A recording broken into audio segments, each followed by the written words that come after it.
ketemu lagi nih bareng sama Ratu Fitri di podcast Dinkes Provinsi Banten kali ini. Sehat berawal dari saya. Ya, mudah-mudahan kabarnya baik dan seperti biasa bisa disaksikan melalui YouTube channel dari Dinkes Provinsi Banten dan juga Instagram dari Dinkes Provinsi Banten. Selalu ada yang menarik, selalu ada informasi-informasi yang bisa terus kita share buat pemirsa nih, terutama untuk sobat Dinkes semuanya.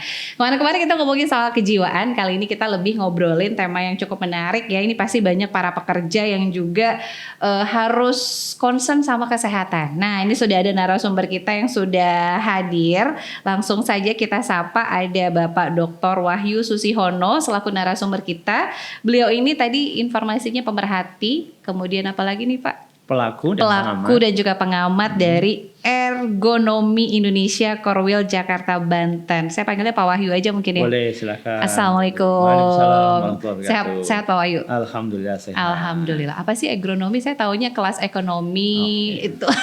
Ya, beda ya Pak ya?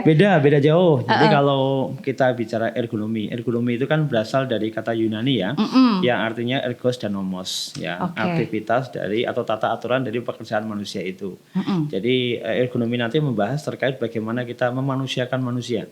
Memanusiakan manusia. Memanusiakan kita. Apa itu artinya? Bahwa sebetulnya hidup kita itu diharapkan menjadi kualitas yang maksimal atau quality of life. Kehidupan yang berkualitas. Nah, itu berawal dari kualitas hidup di mana kita itu bisa tahu kebolehan, kemampuan dan keterbatasan sebagai manusia itu sendiri.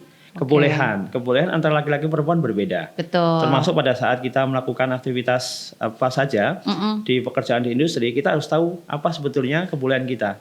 Ya, kebolehan di negara kita dengan negara tetangga, negara yang lain pasti beda kebolehan. Satu itu. Keterbatasan laki-laki perempuan itu berbeda, kekuatannya otot berbeda, kekuatannya dari sisi bagaimana kemudian fisiologis tubuh berbeda. Nah, sehingga itu kita harus tahu. Kemudian kemampuan kita juga berbeda semuanya. Angkat-angkut perempuan dengan laki-laki berbeda. Pasti beda ya. Nah, itulah sebetulnya sehingga bagaimana kemudian ilmu ergonomi itu adalah ilmu manusia. Sehingga ilmu bagaimana kita itu secara fitrah, yaitu bisa bekerja produktif, bisa bekerja maksimal. Itu dari situ. Kalau kita sudah bicara bekerja di situ, kita tahu ilmu kita ini, kita tahu diri kita seperti apa, kapasitas kita segimana, seperti apa, itu tentu kita ya happiness di dunia ini. Happiness pada saat kerja, terutama teman-teman semuanya yang sekarang bekerja di industri. Jangan sampai ada istilah kemarin kan sudah cukup bagus di situ. Ada aset ya, jadi pekerja industri itu adalah aset dari perusahaan begitu.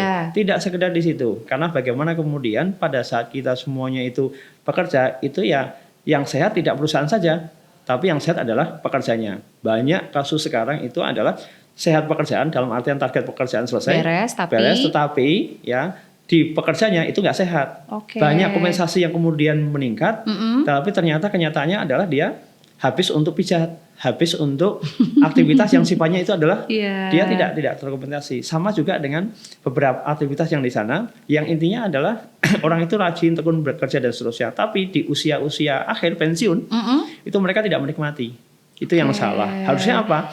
Filosofi yang dibangun adalah ketika sudah pensiun, harusnya kita menantikan waktu pensiun. Loh kenapa? Saya sudah bekerja 20 tahun, 25 tahun, 30 tahun. Sudah saatnya saya menikmati hidup. Menikmati hidup itu artinya secara luas ya Pak. Betul. Oke, ini pas banget nih sama tema kita kali ini. Ngomongin soal ergonomi dan juga pekerja sehat, bugar, produktivitas juga meningkat. Jadi ini kan bisa dibilang nih garda terdepan juga nih ya. Para pekerja ini ya. Kalau nggak ada pekerja kan otomatis produksi dan lain sebagainya juga akan berjalan ya. Nah, ini ngomongin soal ini kita coba akan bahas lebih lanjut ya. Jadi yang di Instagram mungkin boleh ikutan, yang mau nanya boleh ya Pak Wahyu ya. Silakan nanti dibantuin sama admin. Nah, ini kan tadi tema kita hari ini adalah pekerja sehat, bugar, kemudian produktivitas juga meningkat. Ini kan tadi sudah sedikit banyak diceritakan ya oleh Pak Wahyu ya. Kenapa sih concern banget terutama di ergonomi tadi. Nah, ini makna lebih dalam itu seperti apa sih Pak Wahyu? Iya. Jadi sebetulnya ini kan bicara ergonomi itu bicara diri kita. Iya. Ya, apapun profesinya itu selalu bicara ergonomi. Jadi yang saya katakan tadi adalah ketika kata kunci yang memanusiakan manusia, berarti di situ ada aktivitas manusia, disitulah ergonomi itu ada. Ilmu ergonomi itu kalau misalkan Anda semuanya ada yang saat ini sedang kuliah, ya kuliahnya di S1 Teknik Industri, S1 beberapa kedokteran, itu kan ergonomi itu lebih kepada bagaimana kemudian mereka dikasih tahu Contohnya misalkan kursi yang saya pakai di sini, itu nyaman tidak begitu kan? Iya. Berarti desain kursinya yang diatur. Meja ini kira-kira yang kita gunakan itu nyaman atau tidak begitu kira. Bayangkan kalau meja ini terlalu rendah, gak nyaman kita. Iya, betul. Bayangkan kalau kursi saya ini yang tidak ergonomis, tidak nyaman dalam apapun aktivitas. Nah itu, sehingga kenyamanan itulah yang kemudian contoh paling sederhana. Nah padahal yang jauh lebih besar adalah bagaimana membuat kehidupan kita itu nyaman dari mulai bangun tidur sampai tidur. Bahkan tidur pun juga ada kalanya kita itu tidur itu harusnya kan kita setelah tidur fresh. Bangun tidur tuh seger gitu ya. Kan? Iya. Ya Mbak Fitri. Nah bisa jadi pada saat tidur, bangun tidur belum tentu segar, badan capek semua. Nah, itu ada yang salah. Bisa jadi pertama adalah tempat tidurnya. Bisa jadi karena orang yang tidur itu tidak sesuai dengan penempatannya. Nah, sehingga banyak hal yang kemudian contoh tidur tadi itu misalkan di situ berarti banyak hal yang mungkin itu bisa dievaluasi bersama. Kenapa desain tempat tidur aja, gak usah jauh-jauh. Itu di rumah sakit dengan tidur di rumah ya. Dengan tidur yang kemudian yang lain itu beda. Tidur di rumah sakit itu orang pasien ya masuk di tempat tidur rumah sakit itu bisa di-adjustable kan di situ, dinaikkan, turunkan. Disesuaikan. Artinya bahwa itu bagaimana kemudian kita itu bisa nyaman. Pelayan atau perawat nyaman, kemudian orang yang sakit pun juga tidak karena justru sakit karena ditambah dengan kondisi yang tidak nyaman. Itu pada orangnya. Betul. Karena ada dua kata kunci di situ. Kita melihat karena unsafe action atau unsafe condition. Unsafe action itu adalah karena orangnya sendiri, bekerjanya tidak ergonomis. Unsafe condition itu karena lingkungan sekitar, pencahayaan, kebisingan, temperatur. Nah sekarang kan saya agak silo nih, begitu. Nah kalau saya kemudian disorot begini dalam waktu 12 jam, kira-kira apa yang terjadi di saya? Kalau saya nggak minum juga dehidrasi. Pasti. Nah itu artinya bahwa bagaimana desain orang itu, ya supaya nyaman, ya dari lingkungan, yang dari orangnya. Itu. Dua unsur tadi yang utama. Oke, ini artinya juga saling sama-sama membutuhkan begitu ya, termasuk juga di lingkup kerja ya, di dunia kerja tadi bagaimana sama-sama membuat nyaman, tapi bukan hanya nyaman saja, tapi juga keseluruhan ya dari segi kesehatan juga harus diperhatikan. Bagaimana wajib karena nanti pada saat pensiun kan kita ingin menikmati hidup gitu ya, bukannya setelah pensiun malah sakit-sakit tambah banyak. Nah itu berarti polanya sebelumnya itu nggak ergonomis pada saat dia bekerja. Oke. Tapi secara saat ini nih Pak Wahyu ya, sejauh ini seperti apa sih kalau melihat di lapangan ya? Jadi di lapangan itu yang paling gampang, paling mudah adalah ketika orang itu terpapar bahaya ergonomi. Ya, pemerintah kita sudah ada SNI di situ. Iya, SNI. SNI di situ. Nah, SNI tempat kerja begitu. Artinya bahwa bagaimana mengukur faktor ergonomi ini di tempat kerja. Nah, yang terjadi di lapangan adalah ergonomi. Salah satu parameternya ada banyak ya, ada fisiologis, dan terus kemudian kondisi postural tubuh, keluhan muskuloskeletal dan lain sebagainya. Atau sering kita kenal keluhan otot dan rangka begitu. Nah, yang banyak menjadi masalah adalah kita di industri itu kebanyakan mereka sendiri indikatornya adalah keluhan muskuloskeletal, keluhan otot rangka. Nah, sehingga kalau misalkan orang keseleo, sakit pinggang, sakit punggung, itulah salah satu ciri itu bahaya ergonomi. Bisa jadi karena sikap kerjanya tidak sesuai dengan kaidah faal tubuh manusia, tidak alamiah, atau bisa jadi karena kondisi lingkungan tadi, unsafe actionnya tadi, unsafe condition itu yang memang pengaruh di situ. Nah itulah terjadi di lapangan. Nah sehingga bicara ergonomi itu adalah bagaimana kemudian kita di lapangan itu melihat atau boleh dikatakan melakukan pencegahan terhadap apa yang menjadi potensi dari bahaya itu sendiri. Jadi ini tidak sekedar pekerja sebetulnya, pekerja concernnya utama, ya karena pekerja itu ada yang pekerja berat, angkat-angkut, kemudian pekerja halus, ya pekerja yang di kantoran gitu kan, di tempat yang AC begitu, hati-hati juga tempat yang AC. Kenapa? Belum tentu nyaman juga gitu, ya. Karena kalau bicara parameter itu ergonomi itu sebenarnya sempit sekali untuk bicara nyaman. Kenapa? Contoh manusia saja, manusia itu misalkan sekarang suhu tubuh kita berapa? 35 sampai 36 begitu. Coba naikkan menjadi 40 saja. Dikit. Panasan kan kita? Jangan kan sudah 3 digit ya, 37 aja udah gak enak. Iya. Turunkan sedikit aja. Menjadi 32. Turun. Nah, atau 33 aja turun. Iya.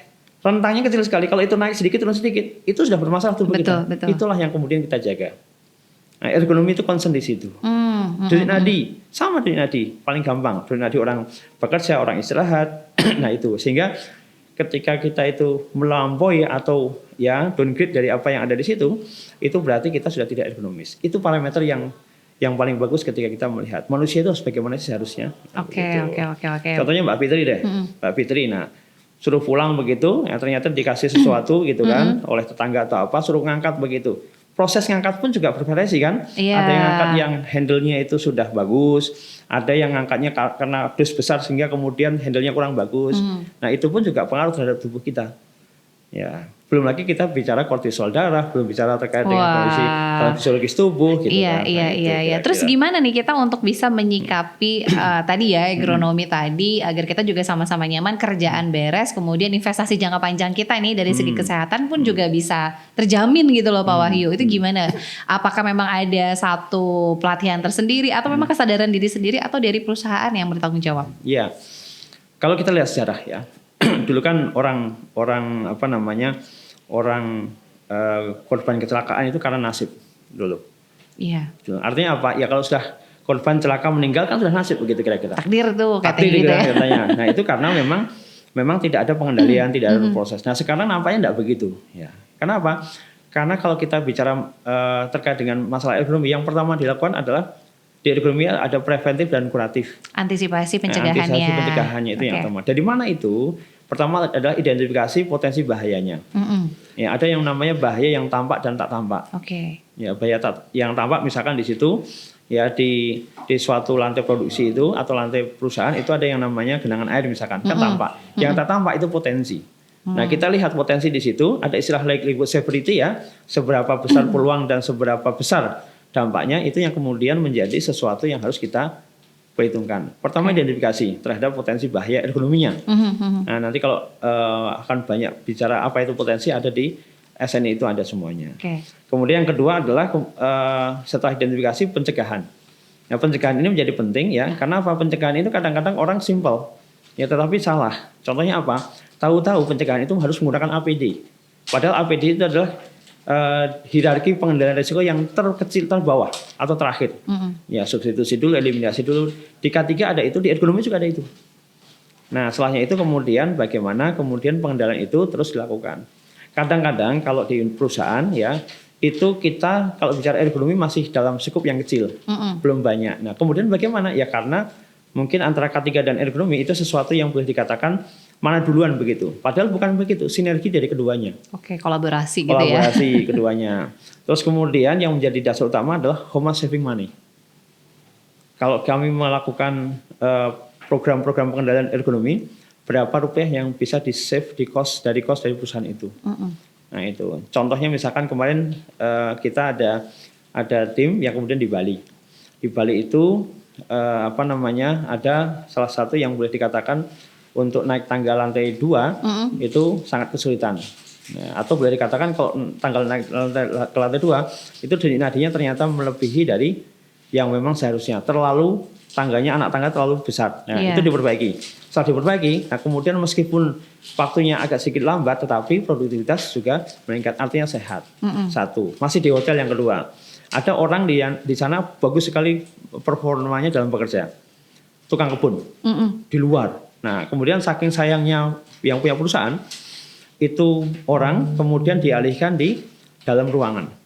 Yang terjadi apa Mbak Fitri? Yang terjadi malah nggak sehat dia.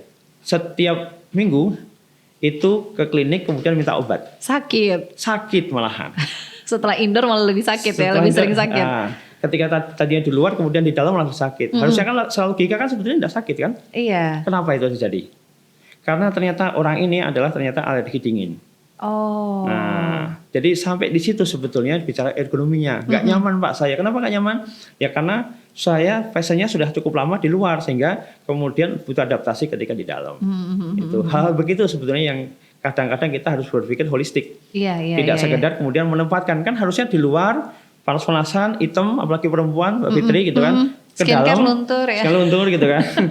Nah itu kemudian ke dalam ya. Kalau sudah di dalam itu kan berarti harusnya lebih nyaman. Ternyata nggak semua bisa sama gak semua begitu. Ada istilah sehat dan fit. Kita sehat nih, tapi belum tentu fit. Betul. Fit itu kemudian bagian dari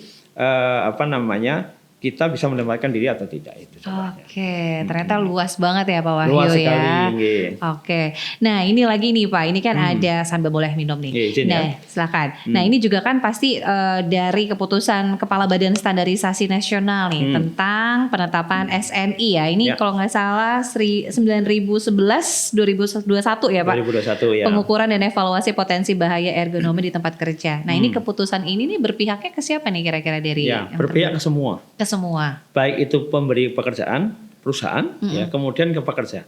Oke. Pemberi perusahaan, ya kita bicara citra perusahaan. Semakin sedikit keluhan, ya contohnya misalnya keluhan bagian tubuh otot skeletal kita, ketidaknyamanan kita, maka kemudian produktivitas perusahaan akan semakin terjamin.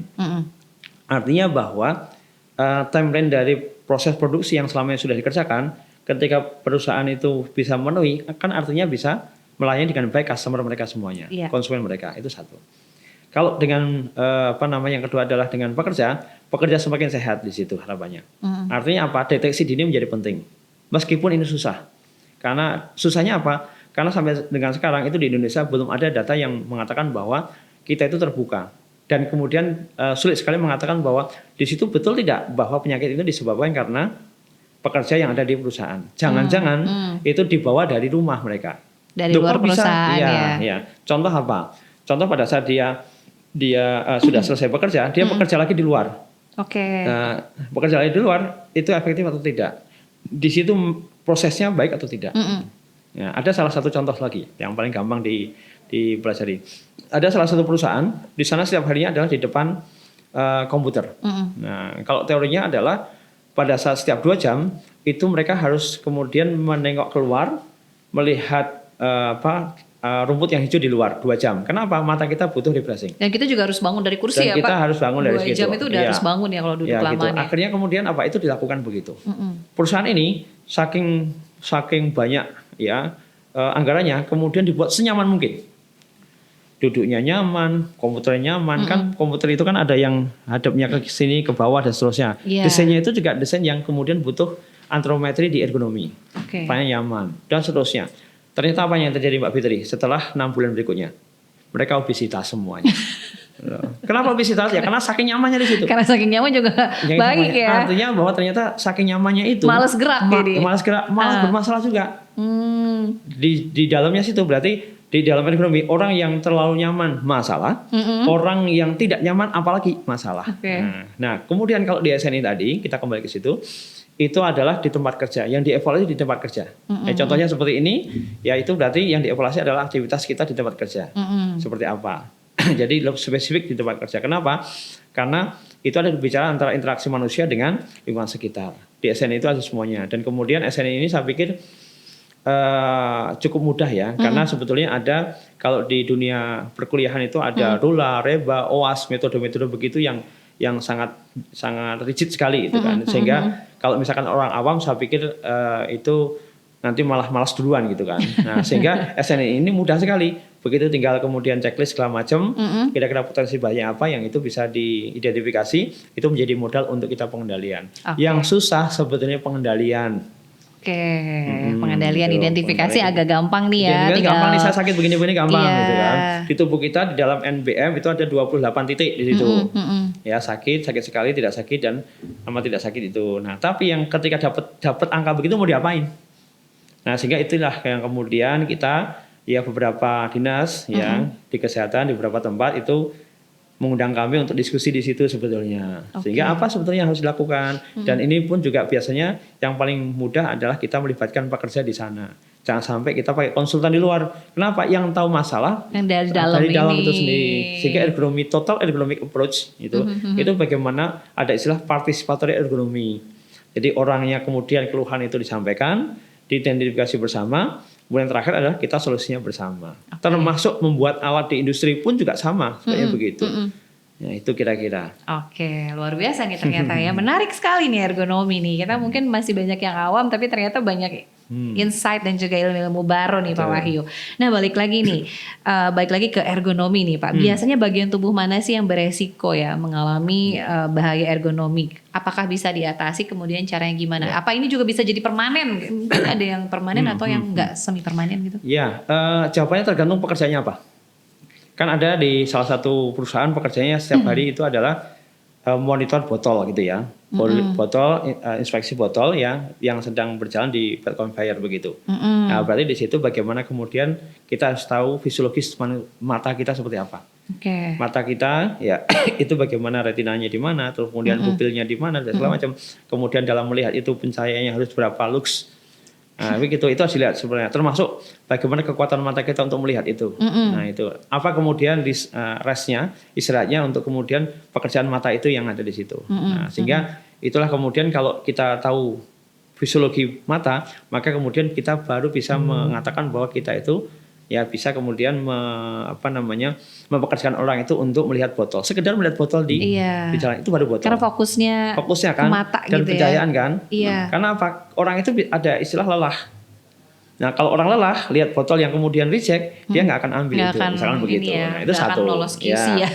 Satu itu. Yang kedua misalkan pekerja yang lain, ya contohnya misalkan pekerja angkat angkut.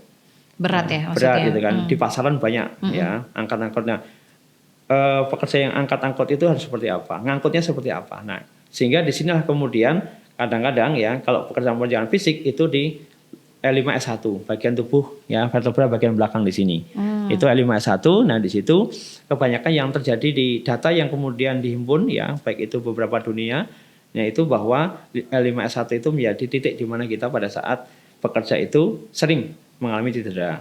Termasuk Mbak Fitri ya kalau misalkan nanti mohon maaf ya sedang mengandung begitu, nah itu pun juga ada teorinya gitu kan. Saat bekerja kan berarti ya contohnya nggak boleh kita pada saat ya tidak harus mengandung sih gitu kan, yang normal pun pada saat ada makanan atau minuman jatuh di bawah nggak boleh kita itu membungkuk paksa di situ.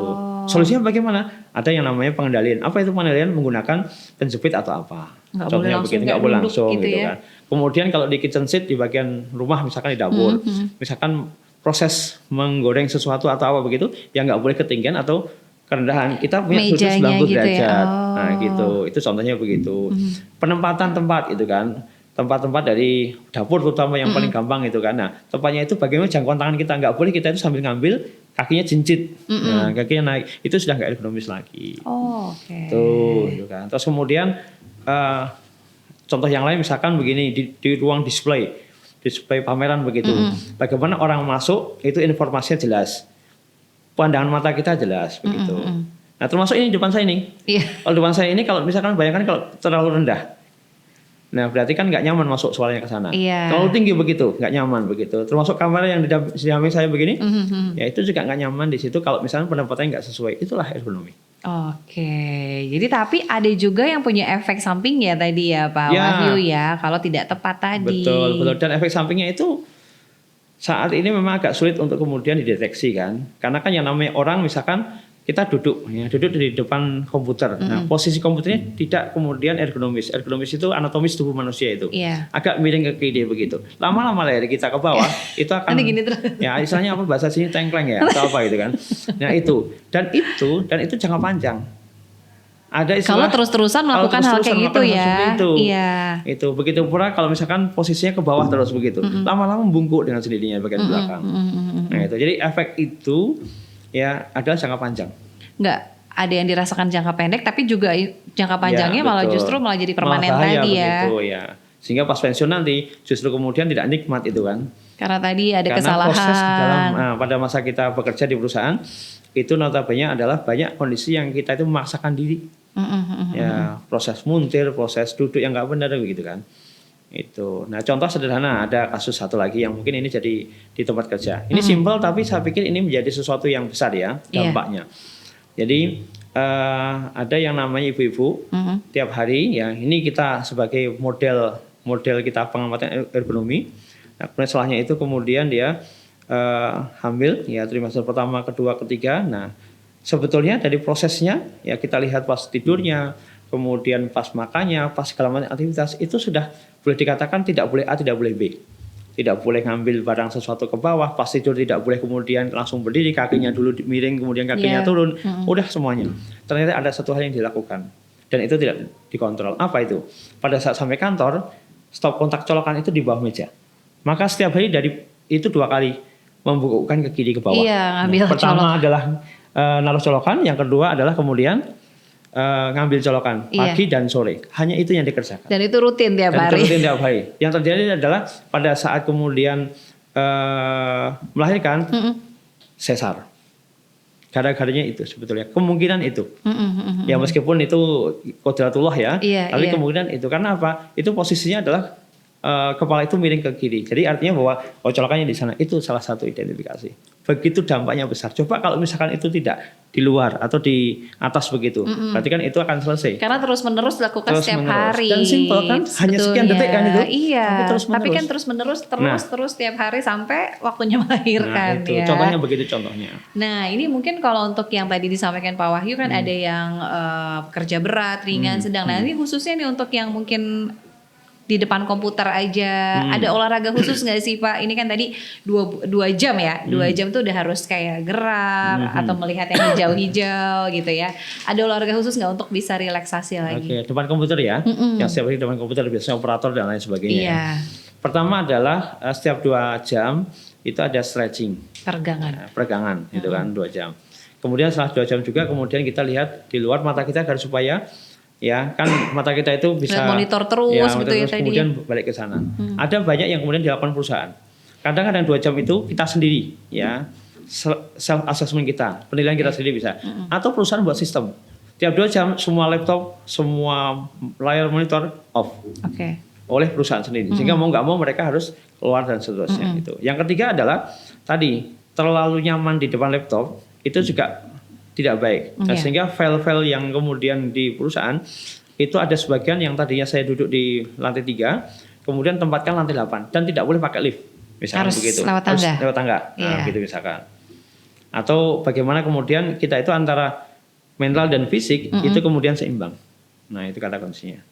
Kemudian yang terakhir kalau kita di depan laptop itu kan pekerjaan mental. Nah, sehingga istirahatnya pekerjaan fisik.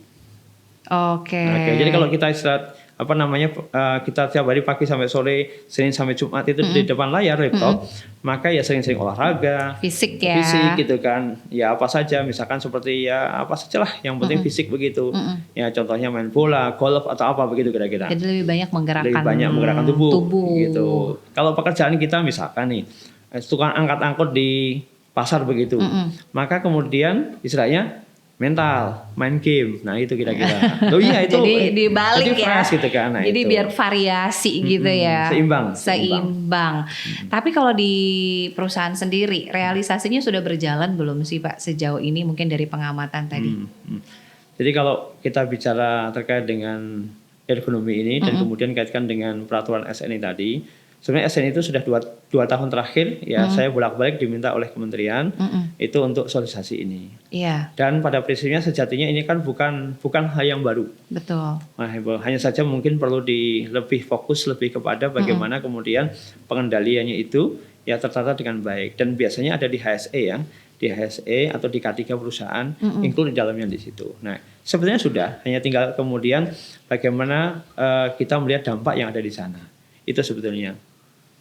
Jadi melihat dampaknya sebetulnya sudah tercantum semua ya di SNI tadi ya. Sudah ada. Kemudian bagaimana nanti pekerja, kemudian pemberi kerjanya pun juga sama-sama, karena kan sama-sama simbiosis mutualisme nih ya. Jadi butuh karyawan, kemudian hasil produksinya juga ini. Nah ini mudah-mudahan nantinya setelah pensiun bisa menikmati waktu pensiunnya begitu ya Pak. Happiness ya, tabungan udah numpuk gitu ya. Tinggal jalan-jalan. Nah kalau tabungan udah numpuk tapi fisiknya nggak oke juga kan nggak bisa nikmatin ya Pak Wahyu ya. Betul. Ujungnya kan ke kualitas hidup ya. Kualitas hidup itu meningkat. Itu kata kuncinya. Kalau selama ini misalkan kita bekerja terus kemudian tidak bisa menikmati, berarti ya itu kualitas hidup perlu dipertanyakan.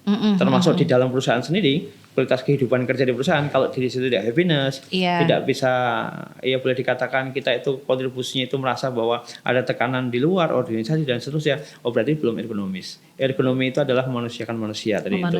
Musuhnya sebetulnya ada satu. Apa tuh? Musuhnya kebiasaan. Loh, kebiasaan yang tidak baik itu musuh ergonomi.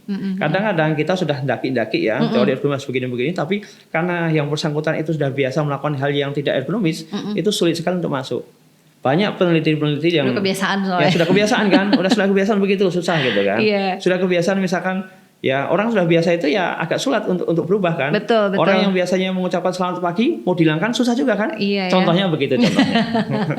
Ini berarti harus merubah mindset kebiasaannya tadi.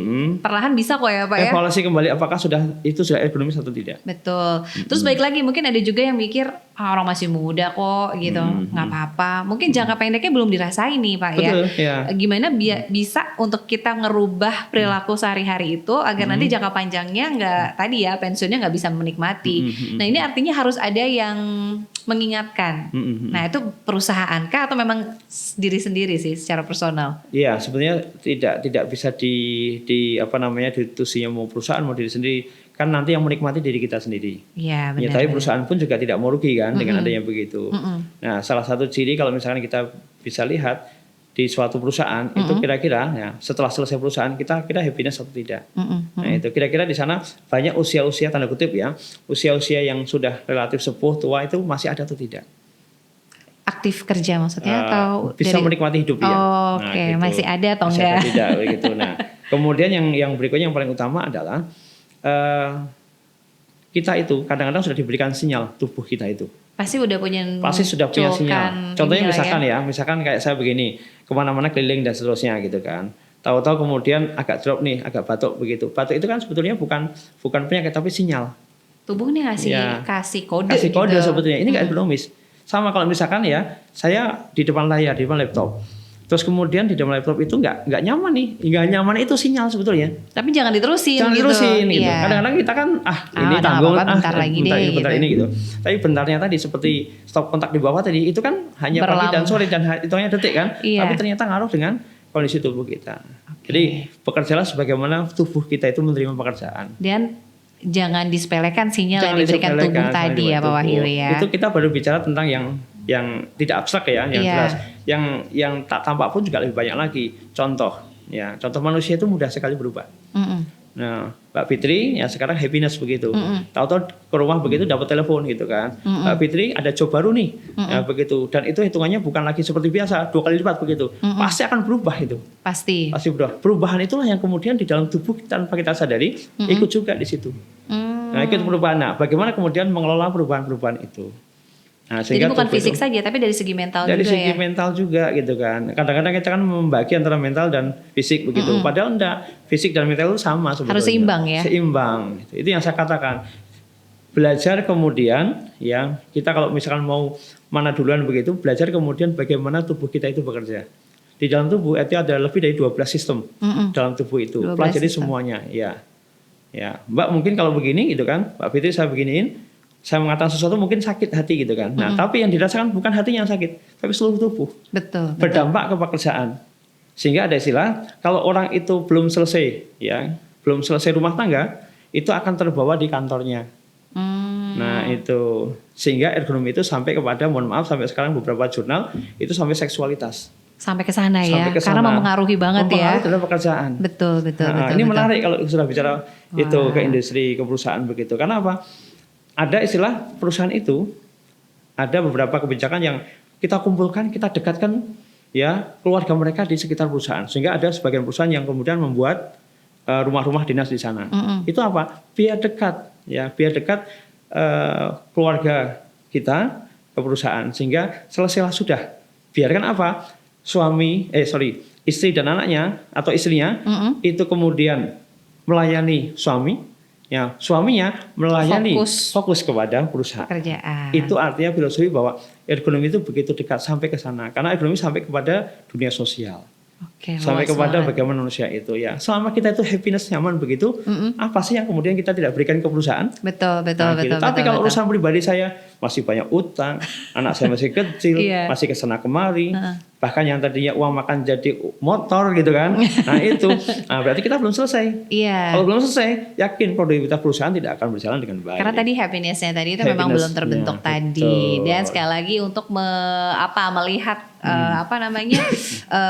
kapasitas kapasitas tubuh juga ya, Betul. keterbatasan dan tadi lain sebagainya, Betul. karena nggak bisa dipukul sama rata Nggak ya. bisa. Aduh, saya udah dikodein kameramen nih, katanya Oke. udah habis waktunya. Nanti mungkin kita akan sambung lagi ya Pak Wahyu Siap. Ye, dengan makasih. ergonomi ini luas banget ya, mudah-mudahan bisa kita ambil intisarinya untuk bisa lebih baik lagi terutama di pekerjaan agar bisa menikmati masa pensiun dengan bahagia tadi ya, Amin, bisa amin. berkualitas. Terakhir mungkin nih Pak, mungkin Ya. ada pesan nih bagi yang nonton kita kali ini di Instagram maupun juga di YouTube terkait dengan tema kita. Apa pesan yang Ya. ingin disampaikan? Jadi ergonomi itu cukup luas, nah, sehingga di dalam ergonomi itu ada istilah memanusiakan manusia tadi. Nah, sehingga jika kita kepengen menjadi manusia sejati, manusia seutuhnya, kualitas hidup kita itu bisa meningkat, hidup kita happiness begitu, maka kemudian mari kita sama-sama belajar ergonomi. Ya, kalau di awal ya tadi saya sampaikan bahwa ergonomi itu hanya untuk mendesain sebuah produk agar supaya nyaman, aman, tapi tidak hanya seperti itu. Tapi yang paling utama adalah bagaimana kualitas hidup kita itu lebih meningkat dan kemudian kita hidup yaitu bisa lebih baik lagi. Ergonomi bukan untuk orang teknik. Ergonomi bahkan untuk orang yang sosial, orang-orang yang psikologi, karena bicara terkait dengan fisiologi tubuh manusia. Ergonomi itu adalah bagaimana kita yaitu bisa melihat posisi semua kita, termasuk mohon maaf ya, salah satu agama itu ya, karena agama itu ada yang berkaitan dengan manusia bagaimana kemudian mengorganize, disitulah butuh ilmu ergonomi, sehingga ergonomi menjadi bagian yang seutuhnya di mana ada aktivitas manusia, di situ ada ergonomi yang kemudian bisa dilakukan di situ. Terima kasih, semoga ketemu di lain kesempatan di frekuensi dan gelombang yang lebih baik lagi. Amin. Terima kasih sekali lagi, selalu sehat, selalu Amin, lancar amin, di setiap aktivitas. Nanti kita akan ngobrol-ngobrol lagi. Kayaknya Siap. menarik ini untuk sesi 2 ya Pak Wahyu ya. Oke, kalau gitu terima kasih juga nih yang sudah menyaksikan melalui Instagram Dinkes Provinsi Banten, kemudian di YouTube channelnya Dinkes Provinsi Banten. Jangan lupa di-share, komen, like, dan subscribe. Jangan lupa informasi dan ilmu baiknya boleh di-share juga ya Pak ya, biar bisa lebih luas lagi dan juga bermanfaat. Kita akan ketemu lagi di episode berikutnya terkait dengan kesehatan, pastinya dipersembahkan oleh Dinkes Provinsi Banten. Kita punya tagline terakhir nih Pak, sehat berawal dari saya. Sehat berawal dari saya. Iya, kita ke kamera ya. Oke. Akhirnya saya Ratu Fitri pamit, Pak Wahyu juga pamit. Sampai ketemu lagi di lain kesempatan. Dan akhirnya sehat berawal dari saya. Sampai jumpa. Terima kasih.